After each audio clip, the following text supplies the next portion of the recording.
Efesios capítulo 4, versículo 11 al 16. Dice la palabra del Señor, hermanos, y Él mismo constituyó a unos apóstoles, a otros profetas, a otros evangelistas, a otros pastores y maestros, a fin de perfeccionar a los santos para la obra del ministerio, para la edificación del cuerpo de Cristo, hasta que todos lleguemos a la unidad de la fe y del conocimiento del Hijo de Dios, a un varón perfecto, a la medida de la estatura de la plenitud de Cristo, para que ya no seamos niños fluctuantes, llevados por doquiera de todo viento de doctrina, por estratagema de hombres que para engañar emplean con astucia las artimañas del error, sino que siguiendo la verdad en amor, crezcamos en todo en aquel que es la cabeza, esto es Cristo, de quien todo el cuerpo bien concertado y unido entre sí por las coyunturas que se ayudan mutuamente, según la actividad propia de cada miembro, recibe su crecimiento para ir edificándose en amor. Hermanos, Dios diseñó nuestro cuerpo de tal forma que este cuerpo vaya creciendo proporcionalmente. Desde que somos niños, ¿cierto? Y comenzamos a crecer, nuestro cuerpo crece de manera proporcional. Si nosotros, nuestros hijos pequeños, viéramos que un brazo crece más que el otro, entonces nosotros veríamos ahí un problema y probablemente acudiríamos a un especialista para ver qué es lo que está pasando, por qué no hay un crecimiento proporcional. Todos los miembros crecen en conjunto con el resto del cuerpo. Y eso es lo que está enseñando en este texto y en otros textos también el apóstol Pablo.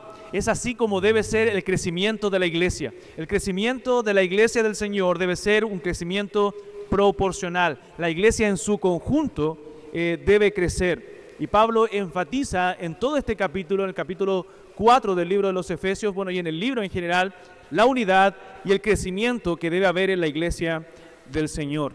La iglesia debe crecer en un contexto de unidad. La iglesia va a crecer en un contexto de unidad.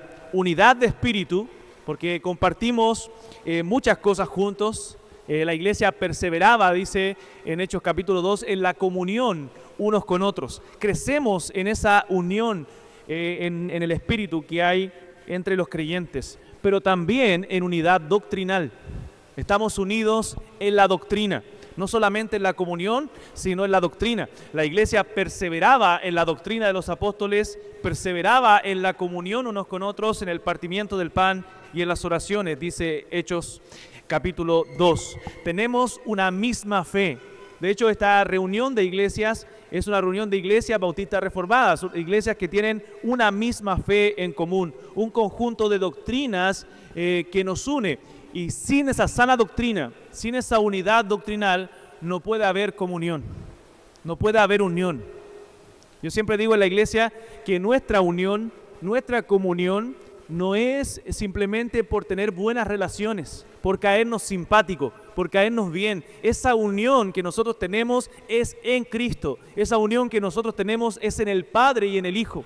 Por lo tanto, si alguno en algún momento es excomulgado, es sacado de la comunión, entonces no tenemos más comunión con esa persona porque ha negado la fe, porque se ha extraviado de la doctrina.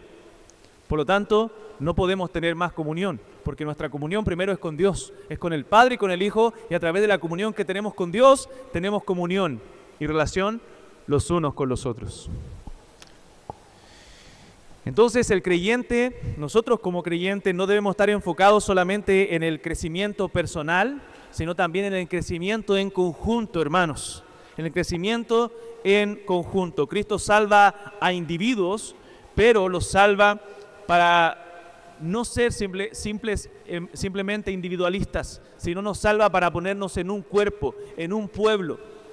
Él purificó, dice Tito capítulo 2, un pueblo para sí, celoso de buenas obras. Él purificó un pueblo y ese pueblo es la iglesia. Y ahí el Señor nos pone para que crezcamos en unidad, para que crezcamos en conjunto. Él nos une a la iglesia y al crecimiento de la iglesia, a la edificación de la iglesia. Todo creyente tiene dones, todos nosotros tenemos dones para ponerlos al servicio de los demás. para que la iglesia pueda ser edificada. Hermanos, no es simplemente tarea de los pastores edificar la iglesia, es tarea de todos nosotros.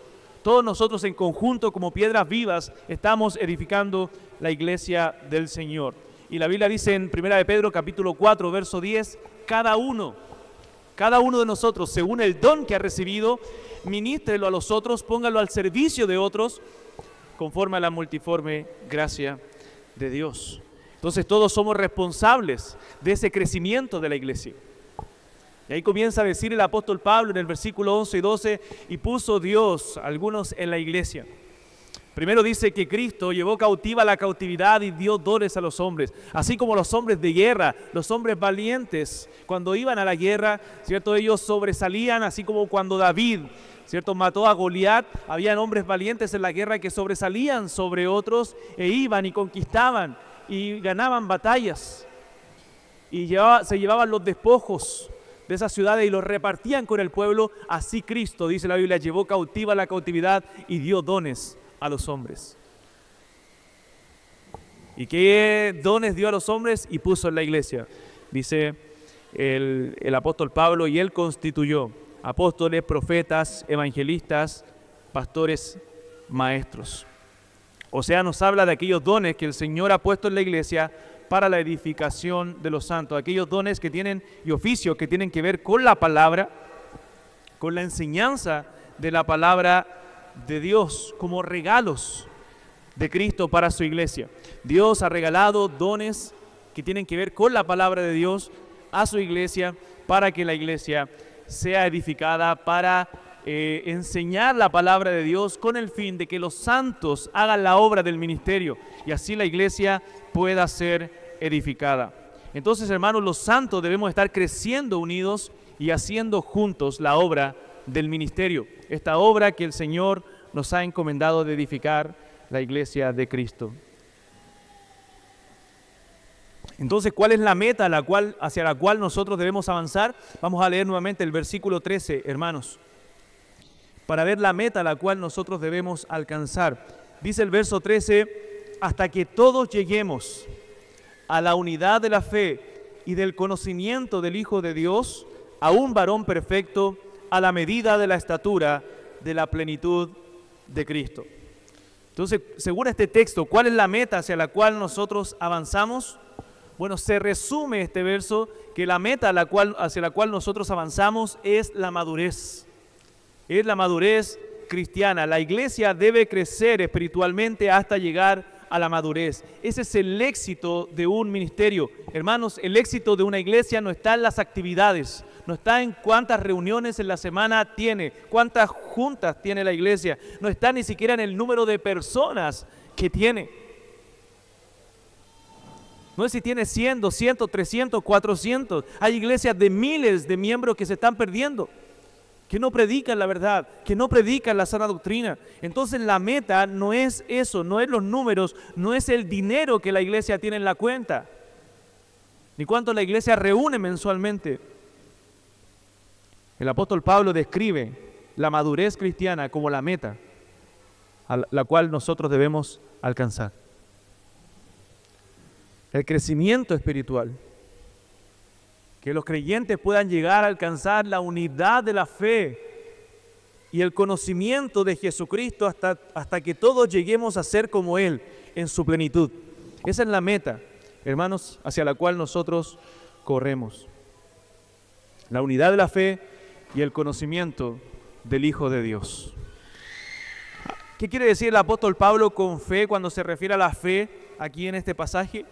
Bueno, se puede entender esa palabra fe, y la Biblia lo presenta así, como el conjunto de doctrinas que nosotros creemos, o en otras ocasiones como la confianza que nosotros tenemos en el Señor, ¿cierto? A veces hablamos de la fe como esa confianza que nos lleva a creer en Cristo, y a veces hablamos de la fe como nuestra confesión de fe, ¿cierto? Como el conjunto de doctrinas que nosotros abrazamos. Por ejemplo, Judas, cuando dice que debemos contender ardientemente por la fe que nos ha sido dada, él está diciendo que debemos contender por ese conjunto de doctrinas que nos han sido dadas por el Señor, por esas doctrinas fundamentales de nuestra fe. Entonces, el propósito de la doctrina es que nosotros estemos más unidos a Cristo por la fe. Y la fe que hemos depositado en Él, o si se refiere al conjunto de doctrinas, ambas ideas son bíblicas, ambas ideas quizás encajan en el contexto y están unidas. Nuestra fe, nuestra confianza en Dios es en base a la doctrina, a lo que conocemos de Él, y el propósito de la doctrina es que estemos más unidos a Cristo por la fe. Entonces ya sea que se esté refiriendo a lo uno o a lo otro, aquí el apóstol Pablo, ambas cosas están unidas, ambas ideas son bíblicas y ambas ideas encajan en este contexto del capítulo 4 de Efesios. Entonces la idea de Pablo es que todos lleguemos a ese conocimiento y confianza más profunda de Dios, a que podamos estar unidos en esa doctrina que nos une. Y hermanos, cuando nosotros tenemos más fe en Dios, más confianza en Dios, una vida más dependiente de Dios, eso se evidencia también en las relaciones que nosotros tenemos los unos con los otros. Normalmente, cuando un creyente está lejos de Dios, no está en comunión con Dios, lo primero que hace es alejarse también de los hermanos de la iglesia.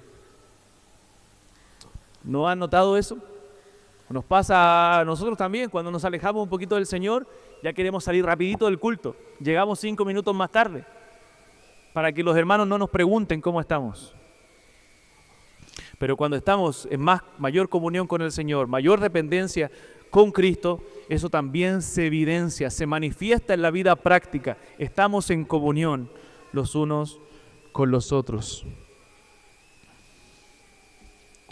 Es como un hombre con una mujer, ¿cierto? Esposos, un matrimonio, que mientras más complementados estén, más compenetrados estén, ellos se van pareciendo cada vez más, van tomando cosas del uno y del otro y se van pareciendo mucho en el transcurso de los años. A veces usted puede conversar con matrimonios que llevan 20, 30 años de casados y ya se parecen muchísimo en su forma porque se han compenetrado completamente. Así también en nuestra relación con el Señor, si nosotros tenemos comunión con Él, relación con Él cada vez más profunda, hermanos, más parecidos vamos a ser a Cristo y vamos a estar creciendo en la fe y sirviendo en la iglesia en la cual el Señor nos ha puesto. Entonces la unidad y crecimiento de la iglesia depende de la relación que la iglesia tenga con Cristo, de la comunión que la iglesia tenga con Cristo. Entonces, mientras los creyentes tengan una relación más cercana con el Señor, hermanos, de más oración, de más palabra de Dios, de más comunión, entonces como resultado nos acercaremos los unos a los otros. ¿Has tenido esos momentos donde la comunión con tus hermanos en la fe, la comunión con tu iglesia, los cultos de tu iglesia son una tremenda bendición y cuando estás ahí pareciera que estuvieras en el cielo? Donde es tan cercana, tan estrecha las relaciones que tienes con tus hermanos en la fe. Bueno, y es porque la iglesia está teniendo más comunión con Cristo. Y esa comunión con Cristo los está uniendo más y más, los está compenetrando cada vez más. Recuerden que nuestra relación, como dije hace un rato, los unos con los otros, tiene como base la relación que tenemos con el Dios Trino, la relación que tenemos con Cristo. Entonces, cuando un hermano está mal, cuando tú, hermano, estás mal espiritualmente, eso no solamente te afecta a ti, sino que afecta a la comunión de la iglesia. Afecta a tus hermanos también de la iglesia, a la salud del cuerpo de Cristo. Porque cuando te duele un brazo, o cuando te duele la cabeza, o te duele un pie, hermano, todo tu cuerpo está afectado de una u otra forma. No estás normal, no estás bien. Entonces, cuando tú estás mal en tu comunión con el Señor, tú estás también afectando al cuerpo de Cristo. Como dije, por eso que cuando estamos mal, lo primero que abandonamos es la comunión que tenemos con los hermanos. Entonces el verso 13 nos dice, hasta que todos lleguemos a la unidad de la fe, al conocimiento del Hijo de Dios, a un varón perfecto, y esa palabra en otras traducciones también se traduce como un varón maduro, a la estatura de la plenitud de Cristo. Y aquí contrasta, el verso 13 y 14, contrasta al hombre maduro del verso 13 con el niño. del versículo 14, con ese niño fluctuante, con ese niño que es llevado por doquiera de todo viento de doctrina. Entonces ese varón maduro, ese varón perfecto, tiene como modelo al Señor Jesucristo, porque ese es nuestro modelo a seguir. El Señor Jesucristo es nuestra meta. Dice Romanos capítulo 8, versículo 29, recuerdan ese texto conocido para nosotros, porque a los que antes conoció, o sea, el Señor con quienes antes tuvo una relación cercana, a quienes escogió antes de la fundación del mundo, dice, también los predestinó para que fuesen hechos conforme a la imagen de su Hijo, para que Él sea el primogénito entre muchos hermanos. O sea, el Señor en su elección nos da un destino. ¿Cuál es ese destino para nosotros, hermanos? Y esto es bastante consolador para nosotros los creyentes, porque ese destino para nosotros es que seamos como Cristo Jesús.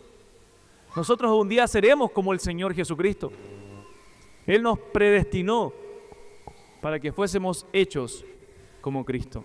Y eso es consolador para nosotros, porque hermanos, a pesar de nuestro pecado, a pesar de nuestras luchas, a pesar de que no somos suficientes, a pesar de que a veces nos sentimos mal e insuficientes, producto de la maldad de nuestro corazón, hermanos, un día seremos como Cristo.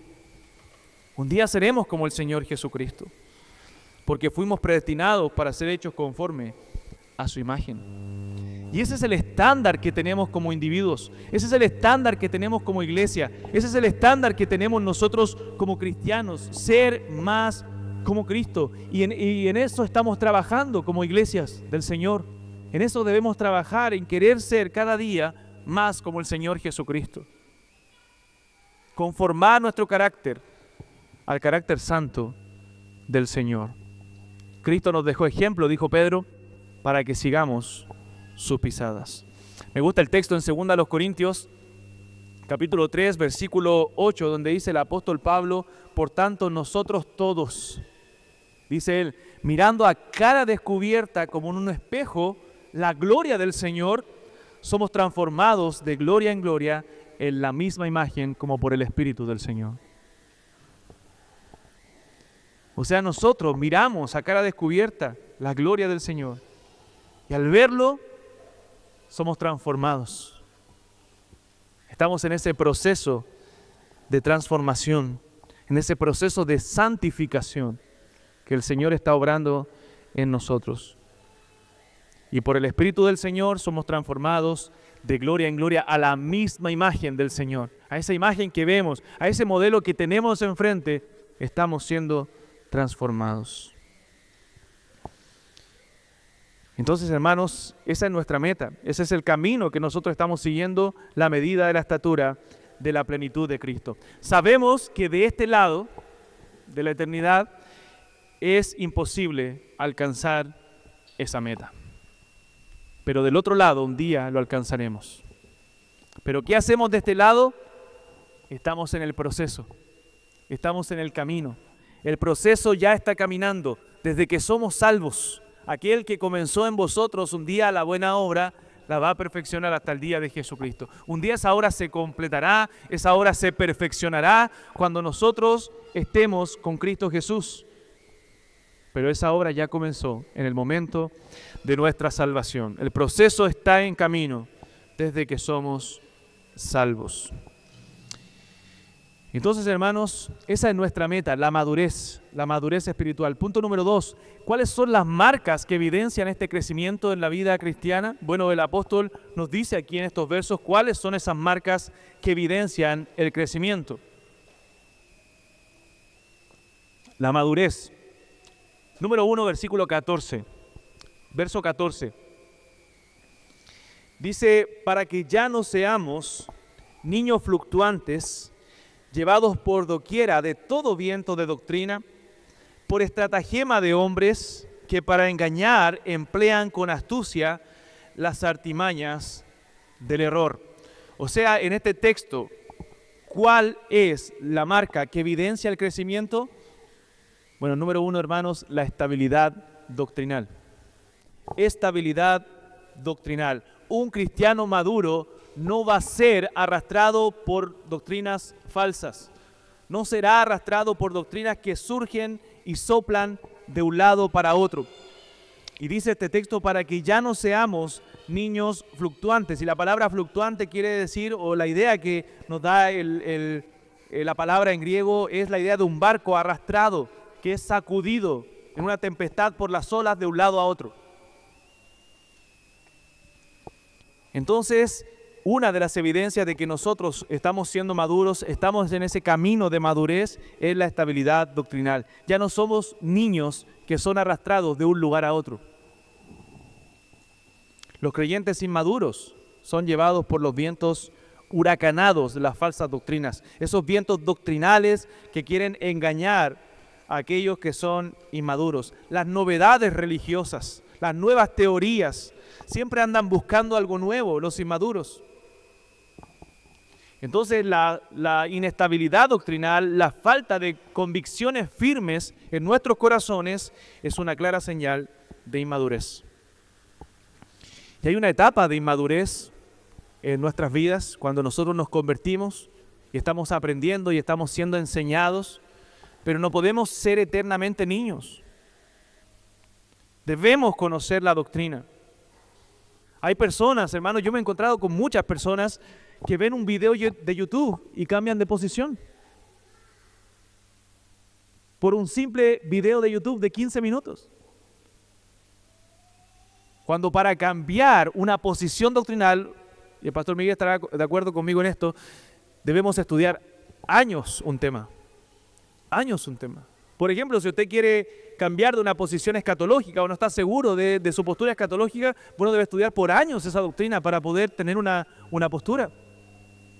No lo va a cambiar con un video de YouTube de 15 minutos, de 1 hora.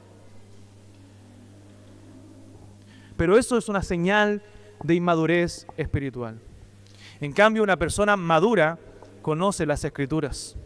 Él conoce la doctrina. Por tanto, no se deja mover fácilmente. Él sabe discernir la verdad del error. Incluso esas herejías o esos errores que muchas veces son sutiles, que se presentan de manera sutil, pero que son errores. Entonces hay errores doctrinales que solamente un creyente maduro que conoce las Escrituras puede discernir esas sutilezas. Entonces Pablo insiste en esto, hablando de la unidad de la iglesia, que esta unidad y este crecimiento espiritual, esta madurez, se va a preservar cuando seamos estables doctrinalmente. Muchas iglesias se han dividido por no tener estabilidad doctrinal, por ni siquiera conocer lo que creen. Porque usted le pregunta a uno y cree una cosa, le pregunta a otro y cree otra cosa, sube alguien al púlpito y habla una cosa, sube otro y habla otra cosa. Y no hay estabilidad doctrinal. Entonces la unidad se preserva por medio de la doctrina y la madurez también. Entonces la unidad no se logrará porque algunas personas dicen, oye, dejemos ciertas cosas que son doctrinales de lado y unámonos a otras iglesias también. No, hermanos, la unidad no se logra dejando de lado la doctrina. La unidad no se logra dejando de lado nuestras convicciones doctrinales, sino todo lo contrario. Evidentemente sabemos que hay doctrinas fundamentales o doctrinas primarias que nos señala quién es nuestro hermano en Cristo o no. Hay doctrinas secundarias que nos llevan a decir, oye, vamos a tener comunión o no con otra iglesia. Y hay doctrinas que dentro de la misma iglesia podemos tener diferencias, que ya están en un tercer o cuarto lugar. Pero debemos tener cuidado con sacar doctrinas importantes de nuestra iglesia o ceder en ciertas doctrinas para tener comunión o unidad con otras iglesias. ¿Por qué? Porque está en juego la salud de la iglesia.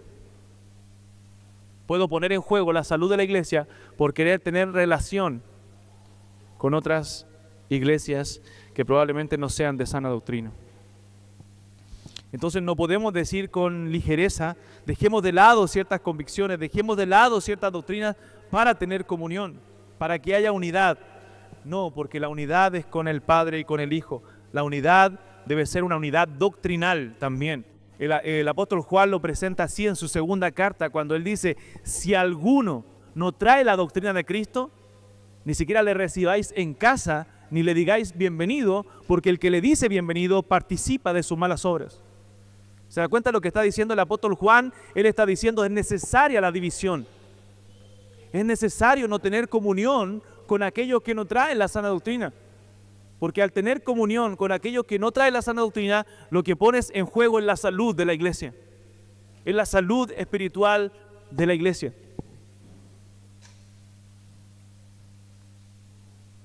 Es como si le dieras veneno a tu hijo a cambio de que pueda jugar con otros niños.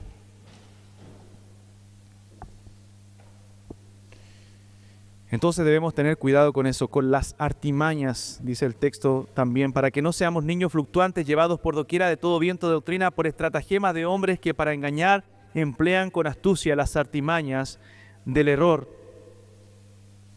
Y esta palabra viene, bueno, del vocablo griego, de donde viene la palabra dado. Y esa palabra, lo que está dando a entender, o la frase que está dando a entender aquí el apóstol Pablo, es aquel hombre que para ganar a los dados, para ganar al juego, ¿cierto? Lo hacen con engaño, lo hacen con astucia. O sea, presenta algo que parece verdad, pero que finalmente es un engaño, es un error. Por eso el apóstol Pablo en Corintios también dice que las malas conversaciones corrompen las buenas costumbres. Y aquí no está hablando simplemente de conversaciones ligeras, sino de la doctrina, de la enseñanza.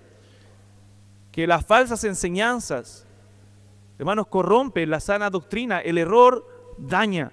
Y de eso se trata la frase del apóstol Pablo. Ahora, ¿cómo tú puedes estar alerta a estas enseñanzas falsas sutiles? ¿Cómo puedes reconocer los errores? Bueno, conociendo la verdad, conociendo la doctrina, conociendo la palabra de Dios. Si tú conoces la Escritura, si tú conoces la Biblia, si tú conoces la doctrina, hermanos, que es fundamental para nosotros, entonces vas a poder darte cuenta del error. Si tú estás relacionado con algo que es verdadero, tú te vas a dar cuenta cuando algo es falso.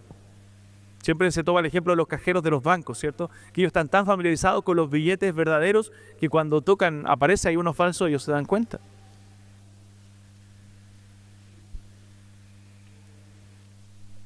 Entonces estamos en tiempos difíciles, donde la doctrina en algunas iglesias está siendo cambiada, donde hay pocas iglesias de sana doctrina, pocas iglesias a las cuales uno pudiera recomendar. Gracias a Dios la teología reformada ha ido avanzando poco a poco, pero aún somos muy pocos en nuestro país.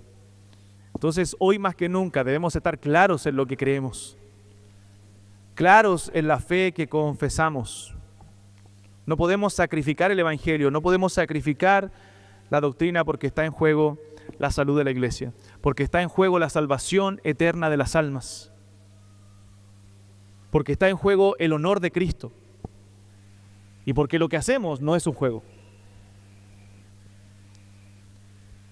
Entonces, hermanos, debemos conocer la palabra de Dios. Es tu responsabilidad conocer la palabra de Dios. Es tu responsabilidad conocer la doctrina. Hay dones dentro de la iglesia, pastores, maestros, que enseñan la palabra de Dios, que exponen la Escritura, pero es tu responsabilidad conocerla y profundizarla cada día más. Cada día más. Tenemos una confesión de fe que es valiosa para nosotros, que creemos que en esa confesión de fe, Odita de Londres de 1689, se resume las doctrinas fundamentales que la Escritura enseña. Bueno, estúdiala, profundízala, conócela. Yo creo que en la mayoría de las iglesias le hemos dado una y otra vuelta a la confesión, en varias enseñanzas, y no hemos dado cuenta cuán rica es doctrinalmente. Entonces,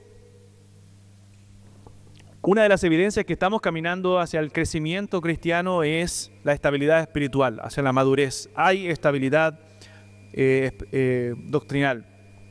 Segundo, en la vida práctica de la iglesia, esas personas maduras manifiestan una vida enraizada en la verdad y el amor. Practican y creen esa verdad, pero la viven en amor. Versículo 15 del texto, versículo 15. sino que siguiendo la verdad en amor, crezcamos en todo en aquel que es la cabeza, esto es Cristo. O sea, debemos ser veraces, pero debemos seguir esa verdad en amor. La verdad de Dios debe gobernarnos, pero en un clima de amor. ¿Por qué, hermanos? Porque la ortodoxia sin amor es peligrosa. ¿Qué le reclamó Dios en ese examen que le hizo a la iglesia de Éfeso en Apocalipsis capítulo 2? Cuando le dice, yo conozco tus obras, la iglesia que se esforzaba, yo conozco tu arduo trabajo y paciencia, y yo conozco tu buena doctrina, le dice el Señor, yo conozco que sabes soportar a los malos, que sabes cuáles son los que dicen ser apóstoles y no lo son. O sea, había una sana doctrina, habían sido enseñados por los mejores predicadores, la iglesia de Éfeso. Tenía más de 40 años de formación, pero el Señor le dice, pero tengo contra ti que has dejado tu primer amor. Ya Cristo había dejado de ser su mayor y más grande amor. Había ortodoxia, pero sin amor, y eso es un peligro. Te puede llevar al legalismo. Pero también el amor sin doctrina es peligroso, porque a muchas iglesias enfatizan el amor y nos amamos y nos queremos, y un amor romántico, sentimental, superficial, pero sin doctrina, sin una base sólida, sin enseñanza, sin verdad. La verdad debe estar, la doctrina, la estabilidad doctrinal, pero esa verdad doctrinal debe predicarse y debe vivirse en amor cristiano. En esto conocerán todos, dijo el Señor Jesucristo, que sois mis discípulos si tuvierais amor los unos por los otros. El amor debe ser la virtud que se debe evidenciar más grandemente en el cristiano. Y ese amor debe practicarse en la verdad de Dios, en la verdad de su palabra, en lo que nosotros creemos, en la doctrina. Esa doctrina que nosotros conocemos debe llevarnos a querer amar más a Dios, servirle más y amar más a nuestros hermanos y querer servir a nuestros hermanos y querer edificar la iglesia de Cristo. Porque la ortodoxia, la verdad, sin amor es peligroso, pero el amor sin verdad también es peligroso. Entonces, sigamos, dice el apóstol Pablo, siguiendo la verdad en amor, crezcamos a través, o más bien cuando la iglesia sigue la verdad en amor, entonces crece. Entonces la iglesia crece. Entonces esta iglesia no solo tenía ortodoxia, sino también amor. Mire lo que dice Efesios, veamos algunos pasajes de Efesios. Capítulo 1, versículo 4, dice, según nos escogió en él, yo los voy a ver rápidamente, antes de la fundación del mundo, para que fuésemos santos y sin mancha delante de él en amor, habiéndonos predestinado para ser adoptados hijos suyos por medio de Jesucristo, por el puro afecto de su voluntad. O sea, Dios nos escogió en amor. En el versículo 15 de ese mismo pasaje dice, por esta causa también yo, habiendo oído de vuestra fe en el Señor Jesucristo y de vuestro amor para con todos los santos. O sea, la iglesia experimentó el amor de Dios, pero también la iglesia amó o entregó ese amor hacia los santos. Capítulo 2 de Efesios, versículo 4, pero Dios, que es rico en misericordia por su gran amor con que nos amó, o sea, ellos experimentaron el amor de Dios, pero también entregaron el amor de Dios. Capítulo 3, versículo 17, dice, para que habite Cristo por la fe en vuestros corazones,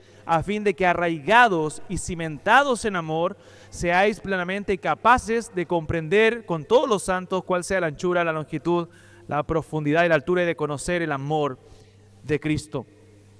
En el capítulo 4, versículo 1 y 2, dice, yo pues preso en el Señor, os ruego que andéis como es digno de la vocación con que fuisteis llamados, con toda humildad y mansedumbre, soportándoos con paciencia los unos a los otros en amor. Versículo 15 y 16, bueno, siguiendo la verdad en amor, nos dice capítulo 5, versículo 1, sed pues imitadores de Dios como hijos amados. Versículo 25 del capítulo 5 dice, maridos, ahora en lo práctico, vivan este evangelio, vivan esta verdad. Maridos, amen, amad a vuestras mujeres, así como Cristo amó a la iglesia y se entregó a sí mismo por ella. Capítulo 6, versículo 23 dice, pase a los hermanos y amor con fe de Dios Padre y del Señor Jesucristo. O sea, esta iglesia, estos creyentes experimentaron el amor de Dios, vivieron el amor de Dios, porque fueron escogidos desde antes de la fundación del mundo, pero también ese amor lo mostraron. hacia los hermanos. Lo vivieron en la práctica. Porque, hermanos, hemos sido tan amados por el Señor. Dios ha derramado su amor, ha entregado su amor a través de Cristo Jesús, ha demostrado su amor enviando a su propio Hijo a morir por nosotros. Y ese amor también, dice la Biblia, ha sido derramado en nuestros corazones para que nosotros podamos vivir en amor. Vivir esa verdad, seguir esa verdad en amor. Entonces, el amor nos debe llevar a defender la verdad.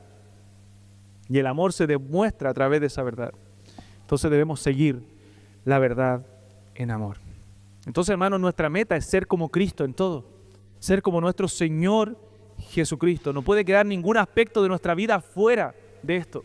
Cristo es nuestro ejemplo a seguir. Debemos ser como Él, debemos hablar como Él, movernos como Él, vivir como Él. Él es el todo y en todos. Él es el que lo llena todo. El apóstol Pablo le dijo a los colosenses: y vosotros estáis completos en Él. Estamos completos en Cristo. Cristo es suficiente para nosotros.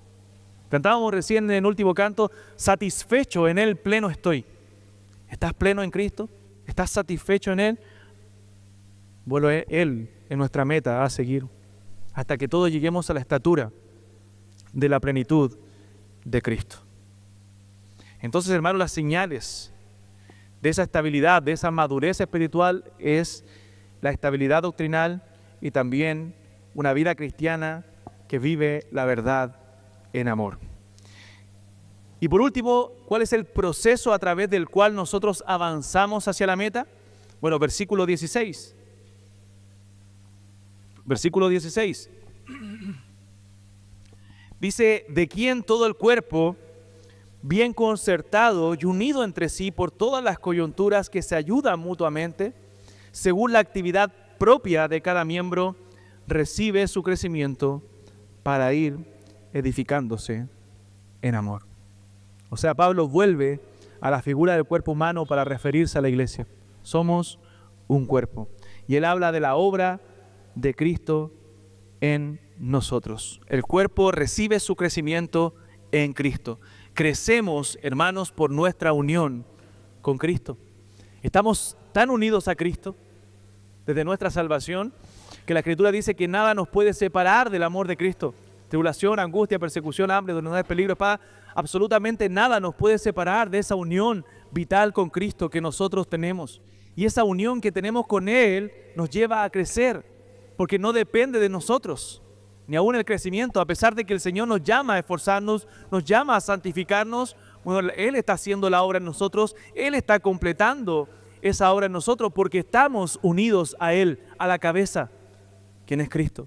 La cabeza de la iglesia es nuestro Señor, y por Él nosotros crecemos. Entonces, ese proceso por el cual nosotros estamos avanzando hacia la meta es la obra de Cristo en nosotros. Colosenses capítulo 2, versículos 18 y 19, el apóstol Pablo dice: nadie os prive de vuestro premio, afectando humildad y culto a los ángeles, entremetiéndose en lo que no ha visto, vanamente hinchado por su propia mente carnal. Y el verso 19 dice: y no haciéndose de la cabeza, en virtud de quien todo el cuerpo, nutriéndose y uniéndose por las coyunturas y ligamentos, crece con el crecimiento que da Dios. ¿Quién es el que da crecimiento? Dios. Dios es el que obra en nosotros para que nosotros podamos crecer. Entonces, a través de nuestra unión con Cristo, crecemos. Crecemos. Dice Juan capítulo 15, y este versículo es muy importante leerlo. Juan capítulo 15, versículos 5 al 10. Dijo el Señor Jesucristo: yo soy la vid. ¿Recuerda ese texto? Vosotros los pámpanos. El que permanece en mí y yo en él, éste lleva mucho fruto, porque separados de mí, nada podéis hacer. El que en mí no permanece será echado fuera como pámpano y se secará. Y los recogen y los echan en el fuego y arden. Si permanecéis en mí y mis palabras permanecen en vosotros, pedid todo lo que queréis y os será hecho. En esto he glorificado a mi Padre, en que llevéis mucho fruto y seáis así mis discípulos. Como el Padre me ha amado, así también yo os he amado, permaneced en mi amor. Si guardareis mis mandamientos, permaneceréis en mi amor, así como yo he guardado los mandamientos de mi Padre y permanezco en su amor. O sea, todo aquel que está unido a Cristo, todo aquel que permanece en Cristo, lleva fruto. Naturalmente llevamos fruto. Nosotros no debemos esforzarnos por llevar fruto, como muchas veces lo hacemos. Debemos seguir y estar atentos a que permanezcamos en Cristo, a que estemos unidos realmente a Cristo, porque cuando estemos unidos a Él, a la vid verdadera, entonces naturalmente llevaremos fruto. Porque separados de mí, dice el Señor, nada podéis hacer. Si estamos separados de Cristo, evidentemente no vamos a dar fruto. Pero cuando estamos unidos a Cristo, un creyente está madurando, un creyente está creciendo, un creyente está dando fruto, unos a 30, otros a 60 y otros a 100 por uno, pero todos están creciendo, todos están dando fruto de manera orgánica. Y esto lo hace el estar cerca de Cristo. Así crecemos naturalmente, así la iglesia madura, así la iglesia crece y está unida, porque Cristo provee ese crecimiento. Cristo nos da ese crecimiento. Y Cristo provee también unidad, Cristo provee coordinación a ese cuerpo. Dice el verso 16, de quien todo el cuerpo bien concertado y unido entre sí por las coyunturas que se ayudan mutuamente, según la actividad propia de cada miembro, recibe su crecimiento para ir edificándose en amor. O sea, el texto nos dice que estos creyentes están concertados y unidos. Cristo provee esa simetría, Cristo provee esa coordinación al cuerpo. O sea, Cristo fue el que te puso en tu iglesia, hermano mío, en la iglesia a la cual tú sirves, para servirle ahí, y te dio dones para el beneficio de los demás miembros, no para tu beneficio personal, sino para que tú puedas bendecir, servir a otros a través de esos dones que Dios te ha dado, para que la iglesia orgánicamente, para la iglesia de manera simétrica pueda crecer en unidad, pueda crecer en madurez. Es por eso que debes poner tus dones al servicio de la iglesia. Debes poner tu vida al servicio de tu iglesia local. Entonces dice el texto que estos miembros están unidos entre sí y que se ayudan mutuamente. O sea, en el cuerpo humano todos los miembros están concertados, todos los miembros están conectados, están unidos para formar un solo cuerpo. Yo no puedo decirle a mi brazo que no lo necesito, a mis ojos que no los necesito. Todo el cuerpo está conectado, todo el cuerpo está unido. Así también la iglesia. Estamos unidos por las coyunturas, hermanos. Somos la familia de la fe. Entendamos bien eso, hermanos queridos. Somos una familia y debemos estar todos unidos. No pueden haber divisiones dentro de la iglesia. Es normal dentro de las iglesias, sobre todo cuando las iglesias van creciendo, que algunos pueden tener más afinidad con otros, más conversación, más relación en la semana, unos con otros. Eso es normal que se dé. Pero es diferente tener afinidades y relaciones con hermanos de la iglesia a que haya división dentro de la iglesia. Debemos cuidarnos de las divisiones. Debemos cuidarnos de no estar unidos en la verdad y unidos en el amor. La iglesia debe estar unida a Cristo y unidos los unos con los otros. Cuando nosotros tomamos la cena del Señor, entiendo que ustedes lo hacen también cada primer domingo del mes, lo hacemos. ¿Qué está evidenciando la cena del Señor? La comunión que tenemos con Cristo, pero la comunión también que tenemos los unos con los otros, el amor que nos tenemos. Vivimos como una familia, donde nos perdonamos, donde nos exhortamos, donde nos animamos, donde nos amamos, donde oramos los unos por los otros. Donde a veces tenemos diferencias, donde a veces pueden haber roces, pero los tratamos como la Escritura nos enseña. Donde muchas veces el amor cubrirá multitud de pecados, el amor cubrirá faltas. Donde muchas veces mi hermano me va a decir, ¿sabes qué? Mira, esto he visto en ti que no está bien. Y con amor me lo va a decir para que yo pueda ver y ser más como Cristo. Pero todo eso sucede en una familia, en un cuerpo de creyentes. Todo eso sucede en la iglesia. Y debemos cuidar ese amor y esa unidad. Pero cuando hay división, hermano, eso puede destruir una iglesia. cuando hay murmuración, eso puede destruir una congregación. Debemos cuidarnos de esos pecados. Los miembros están unidos por las coyunturas. Las coyunturas son puntos de contacto en donde dos miembros, dos piezas del cuerpo se tocan. Cada miembro está unido a Cristo como cabeza y cada miembro unido entre sí. A través de los pastores y maestros, Dios da alimento, da la capacitación a los miembros para que sirvan, para que crezcan de forma madura. Pero el amor es la coyuntura que nos une. El amor es la unión entre cada miembro. No puedo ser selectivo en mi amor dentro de la iglesia. Debo amar a todos mis hermanos. El amor es esa coyuntura. No te sientas débil ni pequeño. Dios te ha capacitado, si tú eres un creyente, para amar y para a través de ti beneficiar al cuerpo de Cristo. Entonces llega cada domingo a tu iglesia con el deseo de servir. Llega cada domingo a tu iglesia con el deseo de edificar a otros, porque ese es el llamado que Dios te hace, de edificar el cuerpo. ¿Cómo puedo servir? ¿Cómo puedo ser de bendición a mis hermanos? Porque otros están haciendo lo mismo para ser de bendición para ti, para edificarte. Los pastores se están preparando semana a semana, orando para edificarte con la palabra, para que Dios pueda hablarte a tu corazón y puedas crecer. Otros hermanos se están preparando, los diáconos están en el servicio ahí, procurando que todo esté en orden para que tú puedas escuchar atentamente la palabra, para que tú puedas ser edificado. Otros hermanos están orando por ti para que tú puedas ser edificado. Pero tú, ¿qué estás haciendo por tus hermanos? Bueno, el amor es esa coyuntura que nos une. Debes amar tu iglesia. Hermano mío, la iglesia en la cual el Señor te puso es para que tú sirvas, para que tú puedas ser de bendición y puedas amar. Mira a tu alrededor, mira a tus hermanos, conoce a tus hermanos. No puede ser que no conozcas a tus hermanos que ya llevan tiempo en la iglesia. No puede ser que no saludes a tus hermanos. La Biblia dice que aún debemos saludarnos unos a otros en Romanos 16. Conozco lo santo. Mira a tu alrededor. Mira a tus hermanos. Esa es la iglesia que el Señor está construyendo. Esa es la iglesia que Dios está edificando. No carecemos de errores. Somos seres imperfectos. Pero todos amamos a Cristo y tenemos un mismo propósito y un mismo deseo: ser más santos para el Señor, ser más como nuestro Salvador. O hermano mío, tú no quieres ser más como Cristo.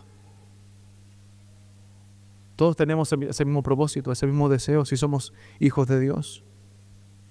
Entonces, ora por tu iglesia, aporta para mejorar lo malo y edificar la iglesia en amor. Seguir la verdad en amor. Porque la iglesia ocupa un lugar prominente en el plan de Dios. La iglesia es el pueblo de Dios y Cristo obra a través de su iglesia. La iglesia es la embajada del reino de Dios aquí en la tierra. Es imposible que tú crezcas si no tienes contacto con la iglesia. Es imposible que tú crezcas si no eres miembro de una iglesia, si no eres parte activa de una iglesia. La Biblia muestra al cristiano no solo en su casa orando y leyendo la Biblia. La Biblia muestra en todo el Nuevo Testamento al cristiano en la iglesia y sirviendo a través de su iglesia. Entonces, hermano, fuiste colocado en tu iglesia para servir. Bajo la supervisión, la enseñanza de tus pastores, de tus líderes, fuiste puesto en tu iglesia para servir. Pero si tú no vas a los cultos de oración, si tú no vas a los cultos de la iglesia, entonces dejas cojo el cuerpo, dejas sin un miembro al cuerpo de Cristo. Debes tener relación, unidad y amor por tus hermanos. Aprovecha cada instancia para servir. Sirve con pasión. Yo me acuerdo cuando me convertí y en mis primeros años de cristiano, reunión de jóvenes, ahí estaba yo. Reunión de evangelismo, ahí estaba yo. Reunión de oración, ahí estaba. Vigilia, estaba yo. Yo quería estar en todo. Porque quería servir. Había un deseo, una pasión en mi corazón. Y a veces, a lo mejor a ti te pasó también al principio, pero después con los años a veces nos vamos enfriando. Vamos dejando de servir al Señor con esa pasión que teníamos al principio, con ese amor, con ese deseo. Dejamos de amar a la iglesia, hermanos. Amar a la iglesia significa amar a tus hermanos con nombre y apellido. y servirles. Y servir a tus hermanos significa servir al Señor. No, que yo sirvo al Señor, no a los hombres. No, hermano, tú sirves al Señor sirviendo a los hombres. Eso dice la Biblia. Dios no es injusto, dice Hebreos 6:10, para olvidar la obra de amor que habéis mostrado hacia su nombre. ¿Cómo? Sirviendo a los santos y sirviéndoles aún. Así mostramos el amor de Dios, sirviendo a nuestros hermanos. Si tú no amas a la iglesia, tú no amas a Dios. Así de simple. Así lo dice en Primera de Juan, ¿no? Que el que no ama a su hermano, ¿a quién ha visto? ¿Cómo puede decir que ama a Dios? ¿A quién no ha visto? Entonces, si eres un verdadero cristiano, desearás ser parte de la iglesia, servir en ella, crecer junto a ella, contribuir para corregir lo malo y ser más como Cristo. Porque la iglesia es muy importante para Dios. Es el cuerpo de Cristo. Y Cristo ama a su esposa, que es la iglesia. Por lo tanto, nosotros debemos amar la iglesia del Señor. La iglesia es nuestra familia, donde debemos amar, perdonar, exhortar, servir, orar, etcétera. Todo lo que la Escritura señala acerca de los unos a los otros. Y esa es la iglesia donde tú serás instruido. Esa es la iglesia donde tú crecerás. Teniendo roces, confianza, conversaciones con tus hermanos, tú vas a crecer. Donde tus hijos se convertirán, probablemente. Donde tu familia vendrá a los pies de Cristo, probablemente. Entonces no menosprecies tu iglesia. Hermano, a mí sinceramente me da mucha tristeza cuando veo hermanos de mi iglesia menospreciar nuestra iglesia. A veces faltando semana a semana a los cultos. A veces no yendo a ciertas reuniones de la iglesia. Y digo, ¿qué pasará por su mente y su corazón que menosprecia su iglesia? Que menosprecia las reuniones que lo van a edificar, que lo van a hacer crecer, que lo van a ayudar a ser un mejor esposo, una mejor mujer para la gloria de Dios.